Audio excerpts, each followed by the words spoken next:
Hello everyone, எல்லாரும் எப்படி இருக்கீங்க?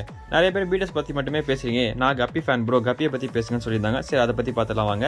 கப்பியில் மேல் ஃபீமேல் ஐடென்டிஃபை பண்ணுறது ரொம்பவே ஈஸி. மேல் வந்து பாடி ஷார்ட்டாகவும் டெயில் ரொம்ப பெருசாகவும் இருக்கும். ஃபீமேல் வந்து பாடி லென்த்தாகவும் டெயில் ஷார்ட்டாகவும் இருக்கும். ஒரு ஃபீமேல் வந்து அது லைஃப் டைமில் பார்த்தீங்கன்னா 2000 ஃப்ரைஸை வந்து லே பண்ணுமா. இதோட வயிறு சைஸை பாருங்க. அது மட்டும் இல்லை, இது ஒரு மொத்த லைஃப் டைம் எவ்வளோன்னு கேட்டிங்கன்னா 2 to 3 இயர்ஸ்னு சொல்கிறாங்க.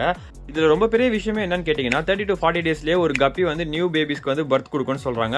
ஃபீமேல் கப்பி பெரிய சைஸ்க்கு க்ரோ பண்ணுமே தவிர்த்து அது அட்ராக்ஷன் வந்து ரொம்பவே கம்மி. இங்கே அட்ராக்ஷன் பார்த்தீங்கன்னா ஃபுல் அண்ட் ஃபுல் வந்து மெயிலுக்கு தான் நம்ம சொல்லணும். இது எங்களோட சைஸ் பார்த்தீங்கன்னா 6 to 7 மந்த்ல ஃபுல் சைஸ் அட்டைன் பண்ணிடும்.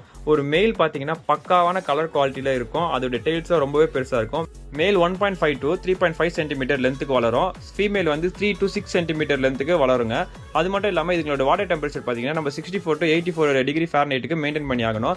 இந்த வீடியோ உங்களுக்கு பிடிச்சிருந்தா நம்ம சேனலை சப்ஸ்கிரைப் பண்ணுங்க. உங்களுக்கு எதனா டாபிக் ஃபிஷ் ஓரியன்டெட்ல பேசணும்னு நினைச்சீங்கன்னா நம்ம கமெண்ட் செக்ஷன்ல பிங்க் பண்ணுங்க. கண்டிப்பாக நான் முடிஞ்சதை ட்ரை பண்றேன்.